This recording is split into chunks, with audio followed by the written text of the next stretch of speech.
Oh!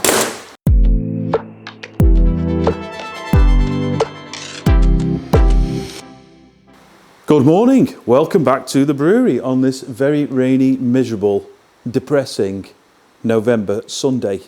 It's tipping it down out there. I hope you can hear me okay and I'm not drowned out by the rain noise. Hopefully this microphone's doing its thing. But it's reduced somewhat from before, so I thought I'd get the camera out and do you a little update. And I've got a few things to share. Firstly,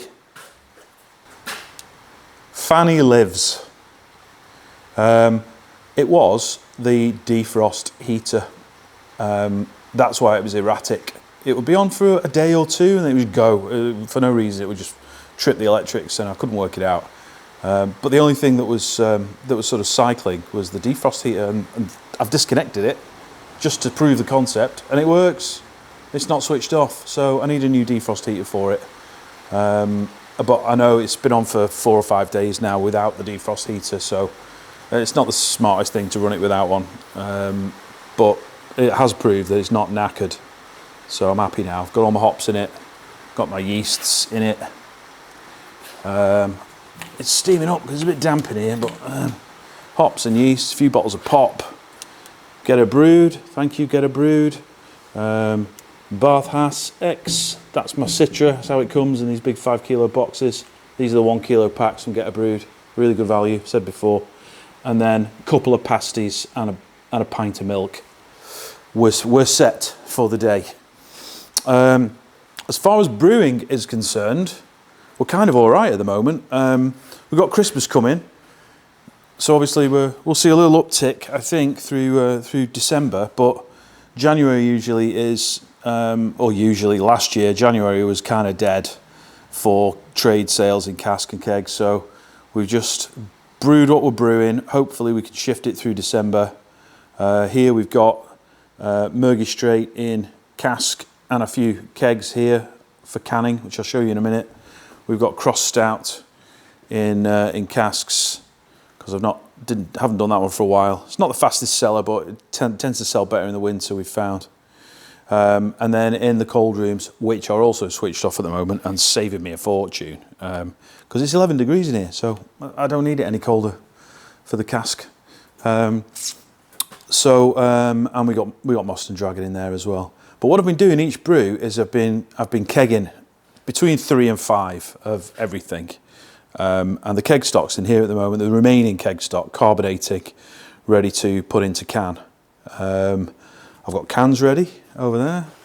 That's all that's left from that pallet of cans that we had, just that stack of boxes there, go down to the floor. Because we have been very busy putting stuff in cans. So you've seen these before, right? But basically what we have is the ability to do all of the mix packs now. Mix packs for Christmas. This sounds a bit salesy and I really apologise. I don't mean it to be. If you want them, do it now. I don't know how this is going to go. And typically when I talk about cans on here, then I just get a flurry of orders and we run out of one of something. So if you want the mixed pack, stick your order in early, or if you just want me to save you one, if you don't want to pay for it yet or whatever, just email me or something. I'll keep you one back. But basically, you can go on the website now and order pretty much any combo, 3 plus 3 of anything in a 6-pack. So 3 Moston, 3 Murgy, or 3 Locky and 3 Moston, whatever you want. We've also got the 6-pack, which was 2, 2 and 2. So that was 2 Moston, 2 Locky, 2 Murgy. That's still available. And I've now introduced a 12-pack, which is basically 3 of everything, including, big reveal. Actually, not a big reveal for everybody. Paul on the South Coast, thank you for your order. I do appreciate it. Yours are almost winging their way to you. I'm just going to pack them in a minute and get them off to you. But Cross Stout, now available in cans. What a time to be alive. Beautiful. And I stole a couple, took them home. And I daren't do it again because Sarah's favourite beer that I make. So I daren't take more than 1 or 2 at a time because I'm going to run out. And I'd rather you bought them than we sup them. So get your orders in. I haven't massively carbonated it, by the way. I'm perfectly happy with it. Again, you're drinking beer as fizzy as I like it, right? If everybody disagrees, I'll make it fizzier. But I didn't want this super fizzy stout because I just don't like it. I like a gentle carbonation. So hopefully they'll sell all at the same sort of rate, and I won't run out of one. But it always happens. So far, my experience is we run out of one or the other. But I do have everything being carbed right now. I've got Locky, Murgy, Cross Stout. Sorry, the Locky's already done. That's those 5 kegs there. But in there, I've got Murgy, Moston and Cross Stout to backfill whatever you guys buy in the next few days to make sure we maintain some stock. So on the website now, forpriest.co.uk, click on the little menu-y thing at the top, go to shop, and you'll be on our new-ish Shopify store. Any probs? Let me know. What else is going on? All these tanks are empty and clean. As I said, I don't need to brew immediately, but when I do, we're basically ready to go. I've got tons, literally, of malt. There's a couple of pallets there. Moston Dragon was selling particularly well through the summer, so we needed a lot more Marisotta than we had used previously. Although that particular pub is slow right now, so we've probably got a bit more malt than we really need, but it doesn't matter. It's bought and paid for it, and it's got 2 years date on it, so it lasts forever. Job for today is this heat exchanger. The heat exchanger. I must admit, a few years ago, I had no idea what these were. It was just a term that I'd heard, usually from a central heating repair guy, who then tells you it's going to cost you £2,000 or something. Anyway, I know what it is now. The rain has now started, so I hope you can still hear me. I'm going to continue anyway. And if this doesn't work, I'll do a voiceover later. Anyhow, heat exchanger. We push through a pump just underneath there. There's an input for the boiling wort, which goes through a series of plates and comes out here. Simultaneously, we put in the opposite direction, we put in cold water from the water mains, which comes out of the bottom there. That's just under mains pressure. But those liquids don't mix, they don't meet, because they're either side of the plates because of some clever gasket construction, which I'll show you when I get it to bits. And through that process, the cold water comes in, and the heat from the hot wort transfers into the cold water, and is taken away and actually dropped back into the hot liquor tank in our case. Okay, so the first things first, these gaskets have been compressed. You'll see the nuts here all the way around. This tightens this top plate down and squeezes the whole thing like a sandwich. And what we need to do when we put it back together is to make sure we tighten them up to exactly the same height between this plate, this blue plate, and this blue plate. Otherwise we're going to get some leaks, and that's definitely not what we want. So what I've done is, I've already done this a moment ago before I started filming. On this ruler I've got a little best before sticker. It's got a little notch in the side, I don't know if you can see that, a little notch. And that notch is positioned such that, actually it doesn't really work from your camera angle, but I'll turn the ruler on its side just so you can see. If that's positioned there, right on the edge, then that little notch is at the centre of this. Is kind of a curved edge. It's right at the centre, so where it touches, when the ruler's in that orientation, where it touches, that's exactly where the little notch is. And I've just been round, all the way around, checking that it's the same, and it is. FYI, it's somewhere around, let's have a little look, peel the sticker back. It's around 13.5 centimetres, 135 millimetres to that little notch in the middle. On this one, your mileage will vary if you've got one. Now, I've never been shown how to take one of these apart. I watched a few videos. Everybody said, oh, don't do it. I did the last one and it worked. But there is always a chance you tear the gaskets as you're pulling it apart. So Martin's in no rush. And thanks again, Martin, for the swap. Martin's in no rush to get it, so I will very carefully try and take it apart. If I do manage to tear a gasket or one's perished, I'll order some new gaskets from UK Exchanges, and we can put it back together on another day. But hopefully we'll get it apart, get it clean and back together, and we can pump some water through it, both sides of the plates, and see if we get any leaks.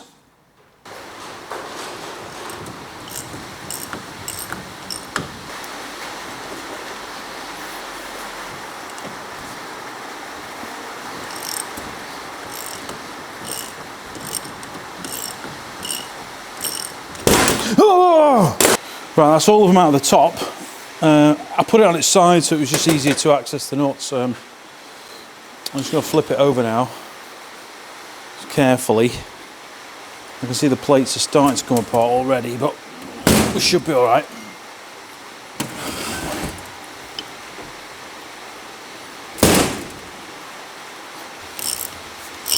All the wrong tools, really.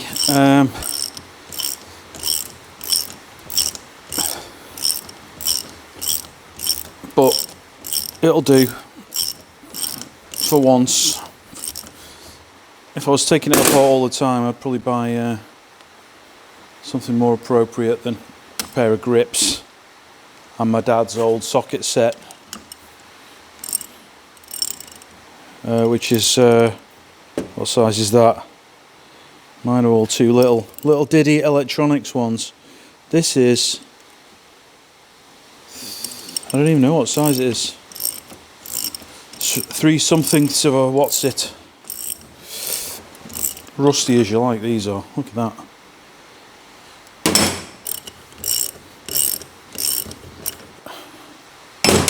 Right, last one.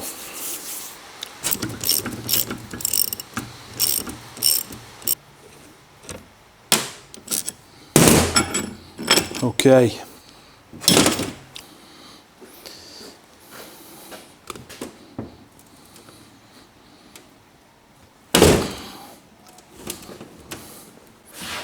Okay, my sink is ready for the plates. Now, the way that I did this last time with the little one was basically to rebuild it upside down, because if you get the plates out of sequence, it gets a bit messy. You'll see that there's like a honeycomb shape.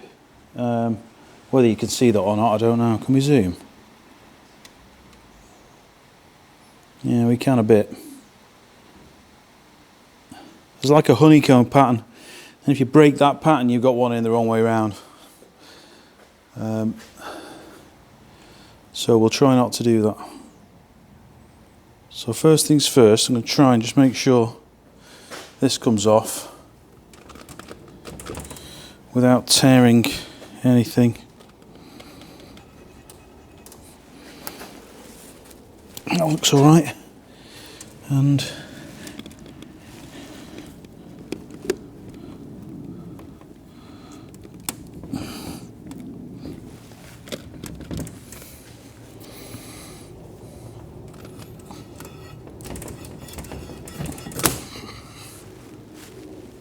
okay.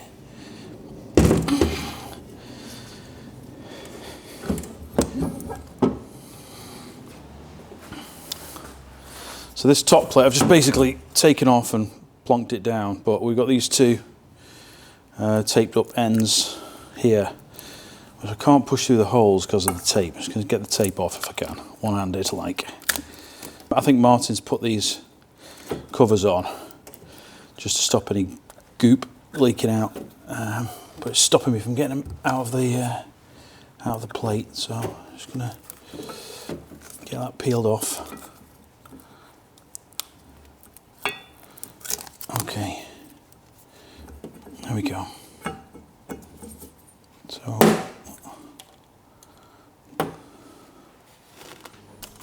first of all, we've got these two O-rings here, which are the seals which these press against.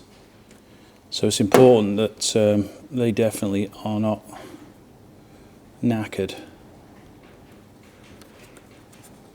and they appear to be stuck in. So I'm going to be very, very careful with this one. I'm going to loosen it with some warm water.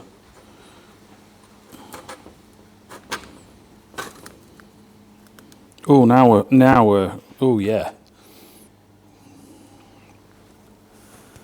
Now we're talking. Look at that baby.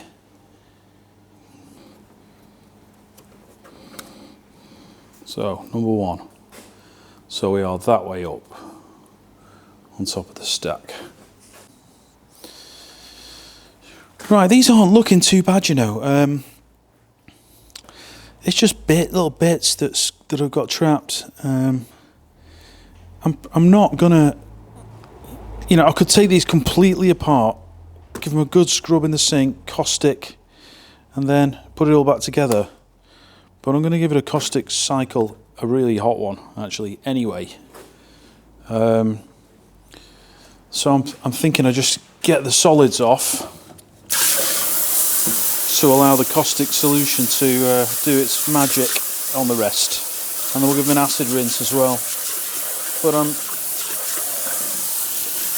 I'm happy with the state of them generally. I mean, it's just coming straight off with a hose. I dare say if I'd have give it a good pump through with water both sides, we probably would have got rid of most of this anyway.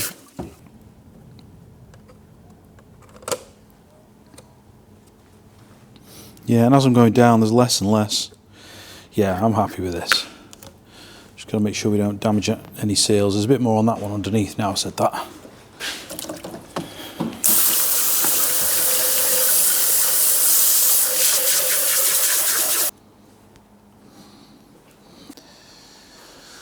So it's 3:30. I'm not going to get this finished. I've got to go. In fact, I've got to do a bit of shopping yet and get some bits and pieces for dinner later. So I'm going to do these last few plates and then disappear. You can see what I'm up to anyway. You know, they're pretty dirty here on the pile that I've not done anything with yet. And then once they've had a rinse, this is just with a hose. You know, it's basically some staining on there, but the caustic will deal with that. It's just the solids that I didn't want in there for now. We'll give it a good nuke in a few days and get it back on the wall where it belongs. And before I go, don't forget, these are for you. So please, if you would like any, stick an order on the website. I'll get them out to you as soon as possible. I think the website says we're shipping Tuesdays. That's really because of the travel recently, but this week I am at home. Elliot's around too, so we'll probably ship a little bit more frequently as the orders come in, just to keep on top of it. So thanks again for watching. I'll see you next time. Cheers.